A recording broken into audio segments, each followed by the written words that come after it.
Under the weight of silence, the mountain kept its secrets. Snow fell in restless sheets across the Ural night, covering footprints that led nowhere, softening the outlines of a torn canvas tent abandoned on the slope. The fabric was ripped not by claws or bullets, but from within, as if those inside had clawed their way out against some unseen force. A lantern still stood upright, its glass frosted, unbroken. Around it, boots, coats, gloves, items no sane traveler in sub-zero winds would willingly discard, were left behind in haste. Imagine standing there, in that blizzard, looking at the frozen trail of half-dressed footsteps vanishing into darkness. What could compel 9 trained hikers, disciplined and experienced, to flee their only shelter into certain death? That is where our story begins. A mystery carved into ice, carried forward by rumor, report, and theory, but never resolved. A story that has traveled decades without losing its power to unsettle. Tonight, you and I will walk into that storm together. And if you are drawn to stories that unravel one secret at a time, if you crave mysteries that refuse to rest quietly, then I invite you, join us here at The Secret Box. Subscribe so that every untold story finds you before it fades back into silence. 9 young adventurers had set out with laughter in their voices, maps folded carefully, and dreams of testing themselves against one of the harshest terrains in the Soviet Union. They were not amateurs. Each had faced snow, fatigue, and long marches before. Their leader, Igor Dyatlov, was a man of precision, respected for his calm under pressure. Around him gathered students and friends, bound by shared ambition to earn recognition as seasoned trekkers, to push into territory few dared in the heart of winter, and to return with proof that they had conquered the mountain's challenge. Picture them in the days before departure. January 1959, Sverdlovsk, a city buzzing with post-war energy. Factories hummed, trains rattled through frozen yards, and university halls glowed with lectures and plans for the future. Yet in one corner of campus, this group was consumed not by books, but by maps, rations, tents, and skis. They laughed as they packed, argued lightly about routes, tested knots, and planned every step with meticulous care. To them, this journey was not only about endurance, it was a test of will, of intellect, of the ability to master nature itself. The Urals awaited them, stark white ridges stretching into sky, ancient and indifferent. Winds there were merciless. Temperatures plunged so low, breath crystallized on scarves and lashes. Still, the group boarded their train with a sense of anticipation more than fear. Think of the camaraderie. Songs sung in cramped compartments, jokes shared, journal entries scribbled with optimism. These were not 9 strangers but companions, leaning on one another for warmth, laughter, and courage. They skied for hours each day, hauling sleds and supplies across the snowbound expanse. At first the weather was manageable, though the wind often rose to needle at their faces. They cooked together at night, circled around stoves, trading stories while boots steamed and socks dried by the heat. Diaries spoke of small frustrations, cold hands, wet clothes, but also of joy, of harmony. The bond of shared hardship deepened their unity. Yet mountains do not bend to goodwill. As they pressed further, skies hardened, winds sharpened, and visibility shrank to a narrow world of gray and white. Navigation became treacherous. Fatigue crept in. When you spend days marching into gusts that erase your tracks within minutes, something shifts in your perception. The world shrinks to the crunch of skis, the hiss of snow, the ache in your shoulders. Each decision, where to camp, when to rest, becomes heavier. On the final evening, they pitched their tent high on a slope of Kalatshyakal, a name meaning Mountain of the Dead in the local Mansi language. The choice puzzled many later, for the valley below offered better shelter. But perhaps they wished to save time, or perhaps conditions forced their hand. We can never be certain. What is certain is that as night closed in, they settled inside, cooked a final meal, laughed, spoke quietly, and then something happened. The tent was found days later, cut open from within. Skis still anchored it against the wind. Inside, clothing, food, gear neatly arranged, as if order had not yet given way to panic. Outside, footprints in the snow, leading downhill, some bare, some in socks, some in a single boot. They trailed into the forest and disappeared beneath drifts. Investigators would follow those prints to chilling discoveries. Bodies scattered at intervals, some near a small fire, others half buried in snow, still others deep in a ravine. The patterns defied easy explanation. Pause and consider the psychology of that moment. What compels trained mountaineers to abandon their only lifeline in -30 degrees?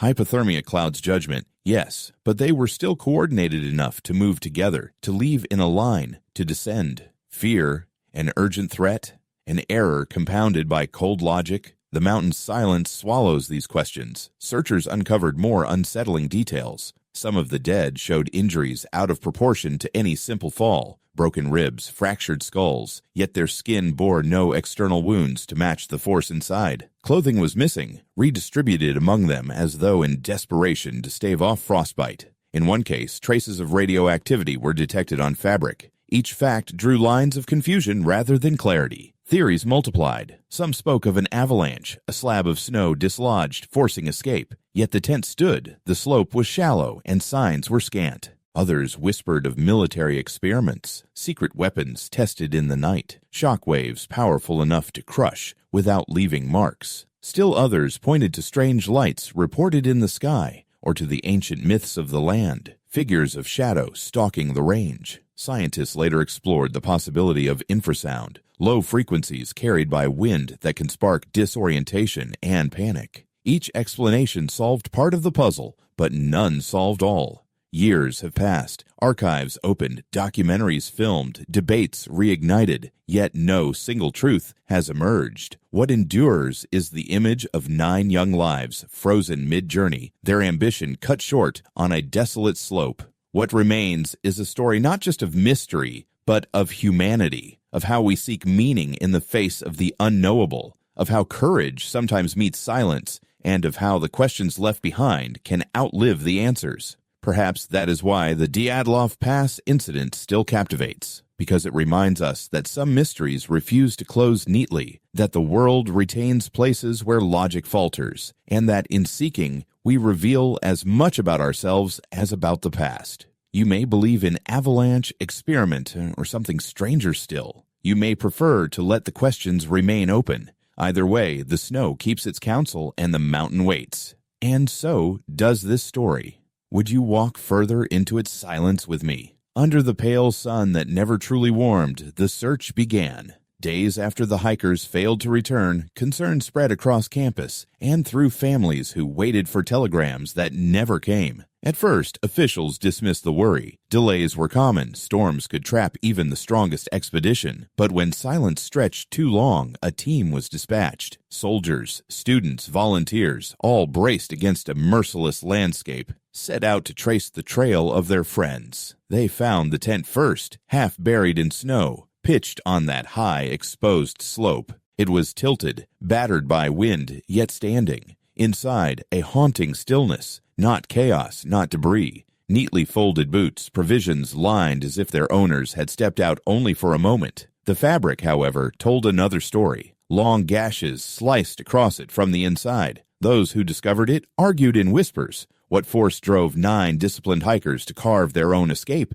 abandoning every safeguard against the cold? Footprints trailed downhill. They were strange, uneven, some made by bare feet, others by socks, 1 or 2 by a single boot. The prints held shape for hundreds of meters, crisp outlines preserved in the dry snow, as though the hikers had walked calmly into the trees. Then the storm consumed them. Rescuers pressed forward, scanning the forest edge, and there, beneath a tall cedar, they discovered the first 2 bodies. Both men lay side by side near the remains of a small fire, their hands charred, their limbs unclothed save for thin undergarments. Branches above bore marks of frantic climbing, as if the men had tried to ascend for a better view or to tear down fuel. Around them, the snow was trampled, evidence of a struggle against the night. A 3rd and 4th body were found farther up the slope, as though they had tried to return to the tent, but collapsed midway. Both were dressed more fully, yet still inadequately for the cold.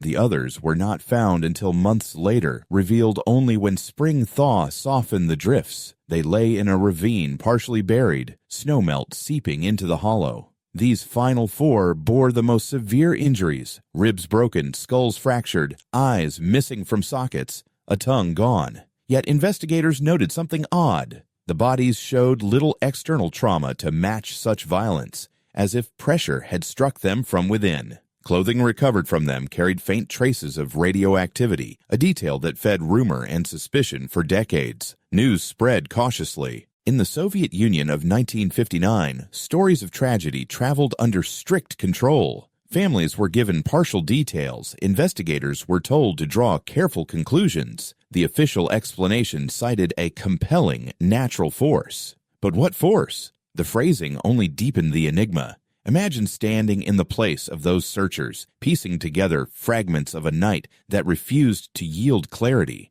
A line of footprints, a tent scarred from the inside, bodies scattered at intervals as if driven by panic, yet guided by strange logic. It was not the chaos of attack, nor the discipline of retreat, but something in between, a sequence of choices unraveling under duress. Theories multiplied quickly. Some pointed to avalanche. On steep terrain, a slab of snow could shift silently and crush a tent. Yet the slope was mild. The tent remained half-standing, and surrounding skis still jutted upright. Others suggested an unusual weather phenomenon, katabatic winds descending with terrifying speed, driving icy air against the slope until the fabric strained and the group panicked. In the dark, they might have believed death imminent, cutting their way out in desperate flight. But that did not explain the injuries of those in the ravine. A fall from the cedar could break bones, yes, but not crush rib cages as if pressed by invisible weight. Could experimental weapons have shaken the night? Reports of bright lights in the sky that evening hinted at military testing. Parachute mines dropped from aircraft could detonate above ground, producing shock waves strong enough to cause internal damage while leaving little mark on the skin.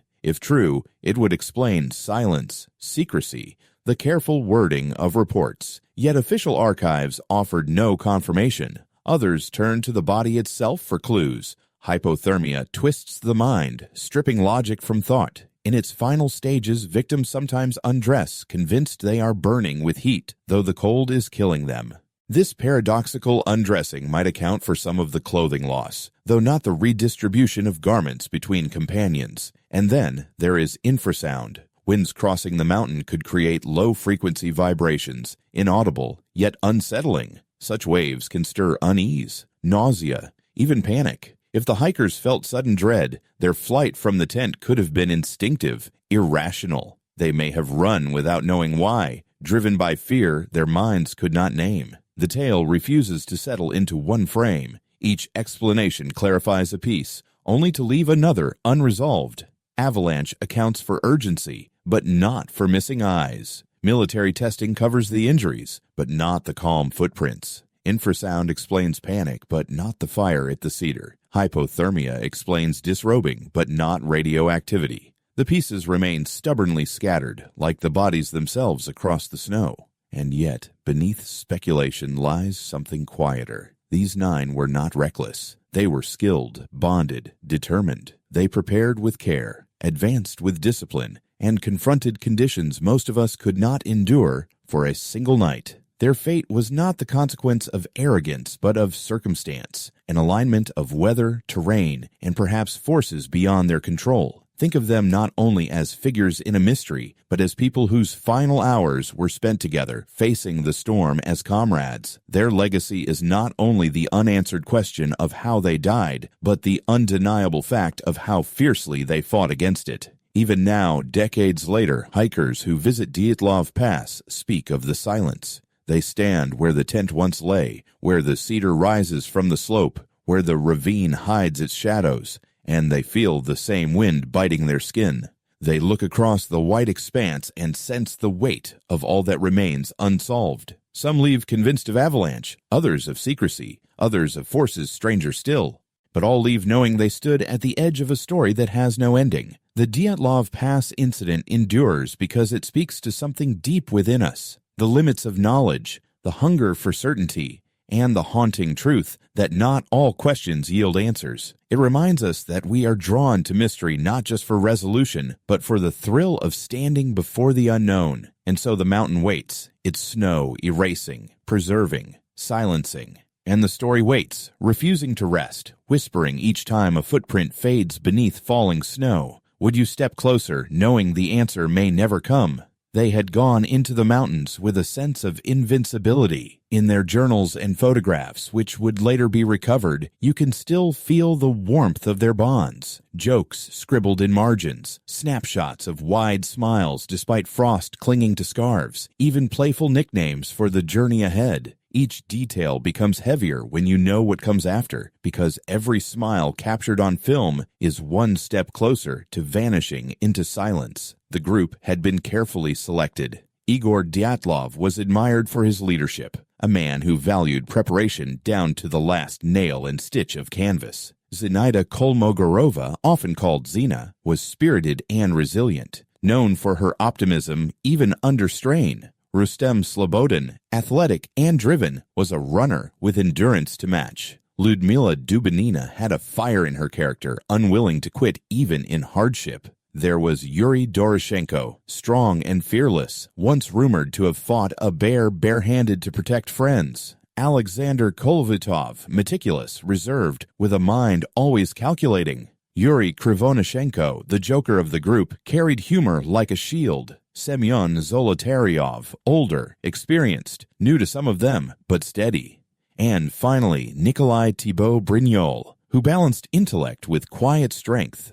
9 lives, 9 threads woven tightly, setting out together with trust in one another. As they moved deeper into the Urals, the weather grew harsher. White storms bent trees, the snow crusted over supplies, and the horizon shrank until it felt like the world itself had disappeared, leaving only the hiss of wind. Fatigue gnawed at them, but they pressed forward with discipline. Imagine skiing mile after mile with gear digging into your shoulders, lungs straining against frozen air, and yet finding the resolve to keep pace with the group. That endurance became their rhythm, a cadence set by necessity. It was on the slope of Kholat Syakhl where their resolve met its breaking point. When investigators found their tent, positioned on exposed terrain rather than the more sheltered valley, the decision was questioned endlessly. Why risk camping on a slope open to the elements? Some argued they wanted to maintain their course rather than lose ground. Others thought they intended to practice emergency camping on hostile terrain.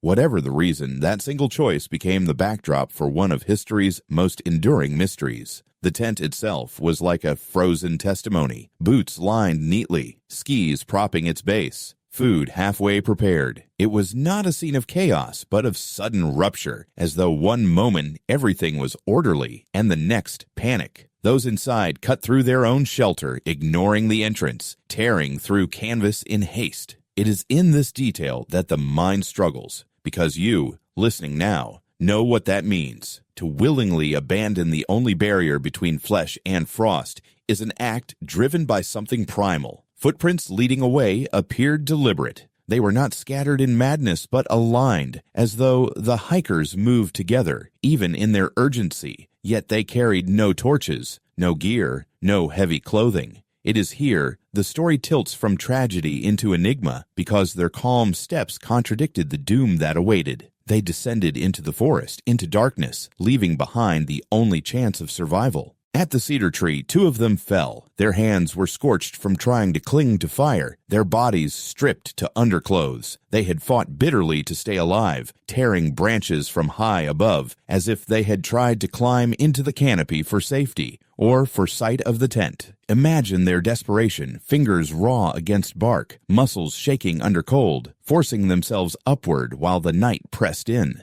They fought, but the cold pressed harder. Nearby, 3 more were discovered at intervals, as if each had collapsed on the journey back to the tent. One by one, strength faltered. Their positions told the story. Outstretched toward camp, bodies turned against the wind, but motion frozen mid-effort. Each fall was a step closer to returning, yet each was a surrender to exhaustion. The last 4, hidden in the ravine, were found much later. Time had reshaped them. Their injuries bewildered rescuers. Rib cages fractured inward, skulls caved with force that belied the absence of wounds outside. If these were caused by impact, why no bruises to match? And how had they ended so far from the others, as though driven by an unseen necessity? Their garments carried radiation, faint but measurable. It was one more layer of strangeness, one more reason why whispers spread faster than answers. In the years since, avalanche theory has been given the weight of scientific plausibility. Studies argue that a small slab of snow could have shifted above them, pressing against the tent, making them believe collapse was imminent.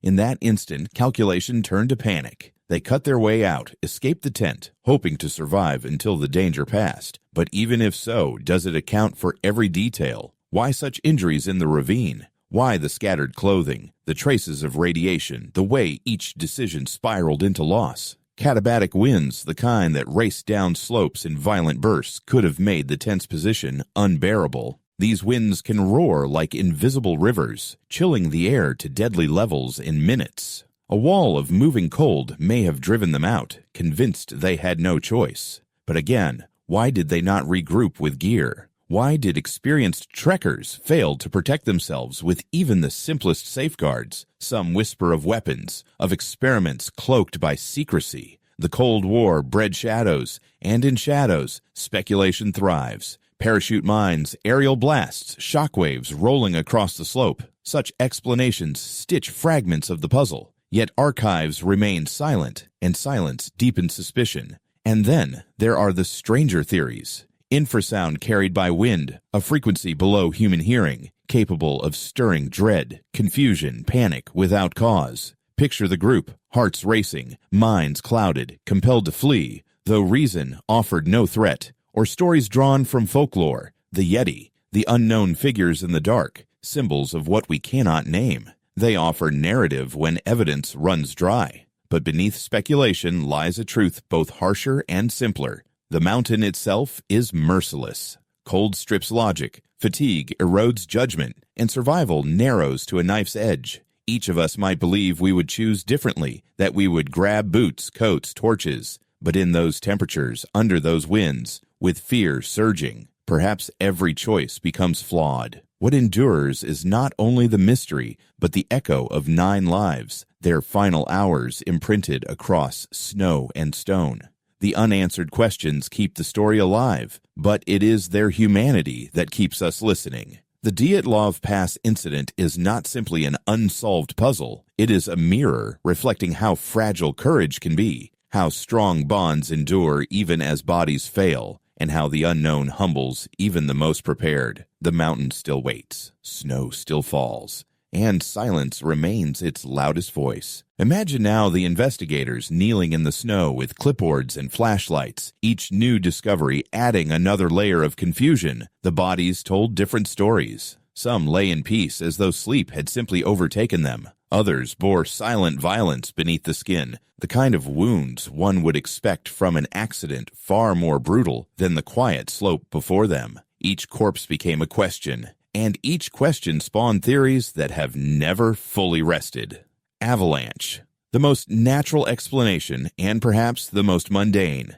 Mountains kill, often without drama, without witnesses, without malice. A slab of snow shifting above the tent could have sounded like thunder, felt like pressure against the fabric, convinced the hikers that their shelter was collapsing. In that panic, they cut their way out, believing they had seconds to escape. Avalanches bury everything, and survival requires speed. But when searchers examined the slope, they found the tent still upright, skis still in place, no heavy deposits of snow piled over. The angle of the mountain was shallow, not the steep chute where avalanches thrive. Decades later, scientists used modern modeling to argue that a small, delayed slab could indeed have slid silently, invisible once it settled. Yet skeptics remain unconvinced. The neatness of the scene defied catastrophe. Katabatic winds offer another possibility. These are cold air rivers rushing down slopes with the weight of glaciers, capable of suffocating heat and balance. To be caught in their blast is to face air colder than ice, roaring with force that rattles tents and bones alike. Some suggest the hikers, feeling the assault, chose to flee downhill to the relative cover of the trees. But would experienced mountaineers abandon boots, coats, and gear for the promise of calmer air? That is the doubt that lingers. Then comes the theory of infrasound. Winds curling around Kolatsyakal may have created low-frequency vibrations, sounds beneath the threshold of human hearing, yet capable of seeding terror. Such sound waves can cause nausea, anxiety, even irrational panic. If the group suddenly felt dread they could not explain, if their pulses raced and their nerves screamed, it might explain their sudden coordinated exit. But infrasound leaves no trace. It remains an idea, intangible as the wind itself. Others turned their eyes skyward. In those days, the Urals were a stage for military experiments. Reports, rumors perhaps, spoke of glowing spheres in the night sky, strange lights arcing silently. Some believe the hikers stumbled into a zone of testing, where parachute mines drifted downward and detonated above the ground. Such weapons explode mid-air, releasing shockwaves that crush lungs and shatter ribs without leaving burns. This could match the injuries of those found in the ravine. It could also explain secrecy, the careful wording of official reports, the hush that followed. Yet no archive has confirmed it, and the possibility lives more in imagination than in paper. There is the matter of radioactivity. Some garments carried traces of it, a detail that became fuel for conspiracy. Were they struck by experimental weapons? Did they wander into contaminated ground? Or was it residue from previous work? Several members had handled radioactive materials in their studies and professions. The levels detected were unusual, but not beyond explanation. Still, for those searching for mystery, the glow of radioactivity became a torch. Folklore entered the tale as well. The local Mansi people spoke of Kolatsyakal with reverence, calling it the Mountain of the Dead. To outsiders, the name became an omen. Myths of wild creatures, of yetis stalking the peaks, fed imaginations eager for a villain. Some suggested an attack, the tearing of the tent, the scattering of the group into the night. Yet no tracks of beasts were found, no sign of struggle beyond what the elements inflicted. And so the Yeti lives only as a shadow in retellings, more a symbol of our need to invent than of evidence. UFOs, too, entered the lexicon of theories. Strange lights, spherical glows, military silence. It was easy to weave a pattern that placed the hikers at the mercy of visitors from elsewhere. Such ideas found fertile ground in decades when the unknown sky was a canvas for fear and fascination alike. But again, nothing tangible emerged, and the theory faded into the realm of speculation rather than investigation. There are human-centered explanations as well. Could conflict have erupted among the nine? A fight, a fracture of trust, leading to disaster? But the evidence pointed elsewhere. Their bonds were strong, their laughter genuine, their cooperation intact. And even in death, they were found in proximity, their actions more cooperative than hostile, sharing clothes, clinging near one another for warmth. The idea of betrayal dissolves in the face of their unity. Piece by piece, theory by theory, the mountain refuses to yield. Each explanation fits some fragments and fails others. Avalanche explains panic, but not radiation. Infrasound explains dread, but not broken bones. Weapons explain trauma, but not footprints calm and deliberate. And through all of it, the silence of those who perished remains the loudest voice. Perhaps the deepest lesson lies here. The world does not promise clarity. We hunger for it. We dissect and debate, but some truths freeze beyond reach. The Dyatlov Pass reminds us that human will is fragile and nature is vast. It reminds us that courage does not guarantee survival, that preparation can falter before chaos, and that mystery is sometimes the truest legacy of those who fall. Stand on that slope today, and you will feel it. The wind still howls, biting as it did in 1959. The forest still gathers shadows, and the cedar still stretches upward as witness.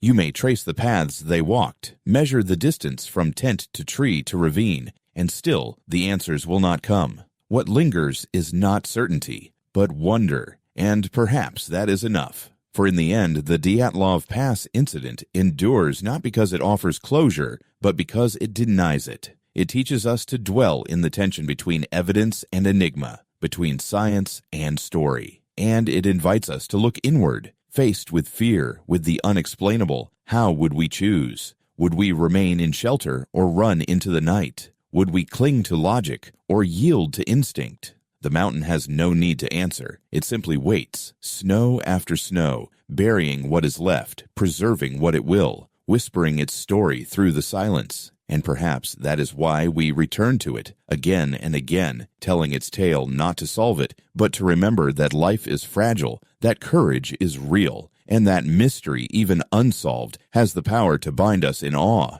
Decades have passed, yet the story clings to us as stubbornly as the ice that once gripped the slope. Files have been reopened, experts have argued across continents, new studies have claimed to settle the debate, but the silence of that mountain always speaks louder than any conclusion. The Dyatlov Pass Incident is less about what happened in a single night, and more about why we continue to need an answer. It lives because it unsettles something deep inside us, our belief that preparation, skill, and reason are enough to guard us against the unknown. The 9 hikers remind us that life is fragile even in the hands of the strong. They were not reckless, not untrained, not naive. They embodied resilience, ambition, and trust in one another. And yet, under the crushing weight of nature and mystery, they fell. Their story is tragic, but also luminous. It shows us the beauty of human endurance, the value of unity, the way courage glows brightest in the coldest dark. Perhaps that is the lesson hidden in the snow, that we are not meant to solve every riddle, that some questions must remain open, like footprints fading under new snowfall, so that we may return to them again and again, humbled and curious. To accept mystery is to accept that the world is larger than us, that wonder has its place beside knowledge, and that awe itself can be a kind of truth. So when you picture that tent, cut open from within, remember not only the fear, but the bond of those who stood together until the end. When you imagine the footprints trailing into the trees, see not only desperation, but the will to survive, the refusal to surrender quietly. And when you think of the mountain, vast and indifferent, understand that it has given us a story that will outlive any single theory, because it belongs to something greater than explanation. It belongs to the enduring human hunger for meaning. This is why the Dyatlov Pass story endures, not because it is unsolved, but because it asks us to live with the unsolved, to walk into uncertainty with open eyes, to listen to silence and feel it speak,